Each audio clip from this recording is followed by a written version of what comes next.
की, दलितों की और आजादी के बाद इस इलाके को तरक्की से महरूम रखा गया। वहां की एक लड़ाई जो बैरिस्टर असदुद्दीन अवैसी साहब ने शुरू किया, उस लड़ाई को इन लोगों ने कमजोर किया है और धोखा दिया है।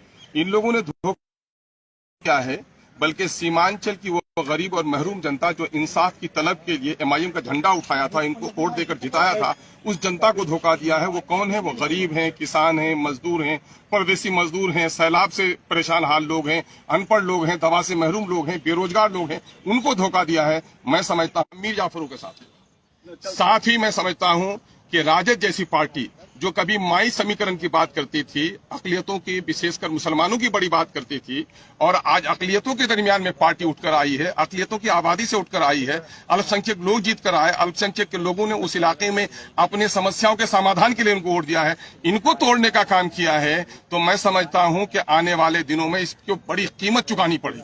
कभी माई कहते थे, आज वो A to Z कहते हैं।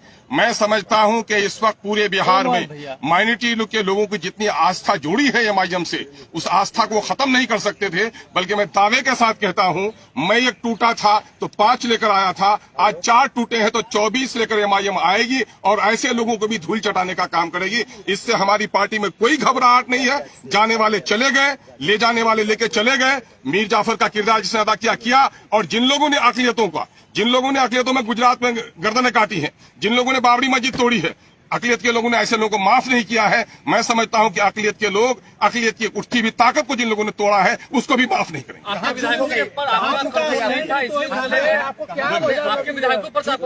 नहीं, मेरे कंट्रोल का मामला ये है, ये पुलिसिया मामला नहीं होता है, कंट्रोल है। उनको इतनी आजादी मिलनी चाहिए, सोच समझ की आजादी मिलनी चाहिए।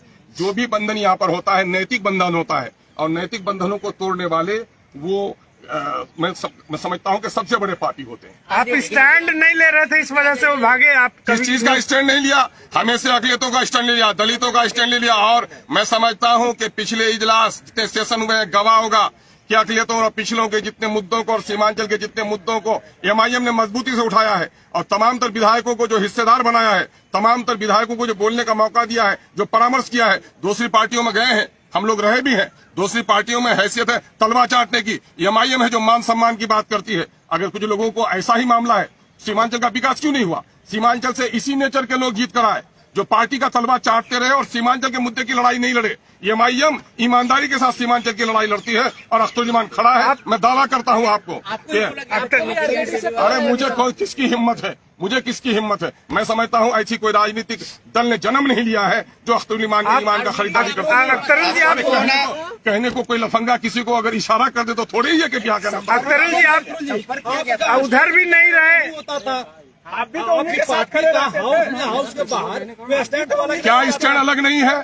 सवाल ये पैदा होता है, आप महागठबंधन के साथ भी नहीं रहते थे, बिहार के पिछड़ों के लिए जो बात हमने की है, सीमांचल के हक और इंसाफ की हमने बात की है। सीमांचल में वो तमाम तर विधायक जिनकी बस्तियां कट रही हैं, जहाँ सैलाब का कहर है, जहाँ पुल नहीं बना, सड़क नहीं बना, स्कूल नहीं बना, हॉस्पिटल नहीं बना, रोजगार का मौका नहीं आया, वो स्टैंड कोई साथ दिया क्या? उस स्टैंड में एमआईएम सब लोग साथ थे क्या? दूसरी पार्टियां थी क्या? हाँ, जो कॉमन मामला था, अभी मामला आया अग्निपथ का मामला कॉमन इशू है। कॉमन इशू में हमने भी पार्टी का साथ दिया। लेकिन जहां तक सीमांचल के मुद्दे रहे, सीमांचल के मुद्दे में पार्टी कभी पीछे नहीं रही है। और मैं समझता हूं किसी पार्टी ने सीमांचल की इतनी वकालत नहीं की है जितना अल्प अवधि में एमआईएम ने की है। नहीं था, बड़ी पार्टी बन गई। आपको क्या लगता है बिहार में कुछ होने वाला है? अब भाई, ये मुंगेरी लाल के सपने हैं। मैं समझता हूं कि विचारों की लड़ाई लड़ने वाले अवसरवाद की राजनीति नहीं लड़नी चाहिए। अब ये उम्मीद पालते हैं, उनसे पूछिए। लेकिन मैं जनता की लड़ाई लड़ता हूं, सड़क से सदन तक। सड़क में हमारी लड़ाई और मजबूत होगी।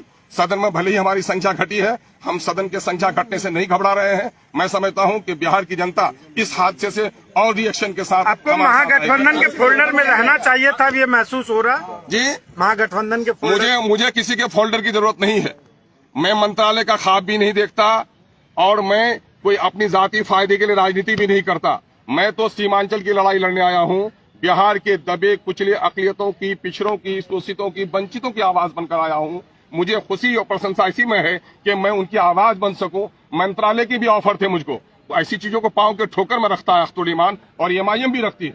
हमारे जो राष्ट्रीय अध्यक्ष हैं, उन्होंने कभी भी इन चीजों को आड़े आने नहीं दिया, हमेशा सच्चाई और हक की बात की है। और मैं उसका सिपाही हूं, पूरी तवानाई के साथ, पूरी मजबूती के साथ। इन हादसा से भी, इस तूफान से भी हमारे इरादे और अज़्म का जो दरख्त है वो हिल नहीं किसको सकता। दोषी मान रहे हैं? दोषी दोनों हैं, दोषी दोनों हैं, टूटने वाले भी दोषी आपको हैं। अंदेशा नहीं था कि पहले से वो संपर्क में अगर- थे? ये बातें तो अच्छा, बहुत दिनों से फैल अंदेशा रही करता थी। भी तो आप क्या समझ रहे हैं? भागने वाली कोई बकरी है जिसको बांध के रखेंगे आप? इंसान तो विचारों से बंधा हुआ रहता है। अगर जिन लोगों ने विचारों का त्याग कर दिया हो उसको बांध के नहीं रखा जा सकता। आरजेडी में जाकर उनको क्या फायदा मिलेगा, क्या हाँ लगता है? बिल्कुल, साहब को भी घटनाक्रम से बिल्कुल मैंने यहाँ की खबर दी है और उन्होंने कहा है इससे घबराने की जरूरत नहीं है। और जो जिंदा तहरीकें होती हैं ये इस किस्म के हालात आते रहते हैं और ऐसा होता है सैलाब में खसो खासा बह जाता है और जो मजबूत पहाड़ होता है खड़ा रहता है। महाराष्ट्र के बाद बिहार में भी खेल होगा क्या? अब उस खेल की बात उनको कहिए, वो खेल का जो तमाशा देख वो उम्मीद बांधे हुए हैं। महाराष्ट्र में जो हुआ है गलत है और महाराष्ट्र के खेल को जो लोग गलत कह रहे हैं वो भी या खुद गलत कर रहे हैं। बहुत बहुत शुक्रिया।